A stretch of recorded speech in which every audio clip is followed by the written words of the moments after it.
রাসূল সাল্লাল্লাহু আলাইহি ওয়াসাল্লাম বলেছেন যখন ঘুমোতে যাবা এই দোয়াটা পড়বা। দোয়াটা দেখেন কত চমৎকার, কিভাবে নিজেকে আল্লাহর কাছে সমর্পণ করবেন, সঁপে দিবেন। দেখেন রাসূল বলেন তুমি এটা পড়বা, আল্লাহুম্মা ইন্নী আসলামতু ওয়াজহি ইলাইক, আল্লাহ আমি আমার সত্তাকে আপনার দিকে সমর্পিত করলাম। ওয়া ফাওয়াদতু আমরি ইলাইক, আল্লাহ আমি আমার সব কাজকে আপনার কাছে সুপর্দ করলাম।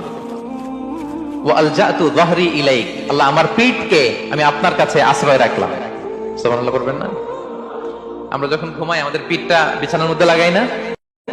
আল্লাহ আমার সত্তাকে আপনার কাছে আমি সমর্পিত করলাম, আল্লাহ আমার সব কাজকে আপনার কাছে আমি সঁপে দিলাম, আল্লাহ আমার পিঠটাকে আপনার কাছে আমি আমানত রাখলাম। লা মালজা ওয়ালা মানজা মিনকা ইল্লা ইলাইক, আল্লাহ আপনি ছাড়া আশ্রয় দেওয়ার কেউ নাই, আল্লাহ আপনি ছাড়া আমাদের মুক্তি দেওয়ার কেউ নাই। আল্লাহ আপনি যে রাসূল পাঠিয়েছেন সে রাসূলের প্রতি আমি ঈমান আনলাম। আল্লাহ যে কিতাব আপনি আসমান থেকে পাঠিয়েছেন ওই কিতাবের উপর আমি ঈমান আনলাম। সুবহানাল্লাহ পড়েন। বিষ্ণু সাল্লাল্লাহু আলাইহি ওয়াসাল্লাম বলেন যখন কেউ এই দোয়াটা পড়বে রাত্রিবেলা, ফাইন মিত্তা, ওই মিন লাইলাতিকা, ওই রাতে যদি তুমি মারা যাও, মিত্তা আলাল ফিতরা, তুমি ফিতরাতের উপর মৃত্যুবরণ করবে। ওয়া ইন আসবাহতা আসবাহতা ওয়া ক্বাদ আসাবতা খাইরান কাসীরা, আর যদি রাতে মৃত্যু না হয় তুমি বেঁচে যাও তাহলে ওই দিনে তুমি প্রভূত কল্যাণ লাভ করবে। সুবহানাল্লাহ।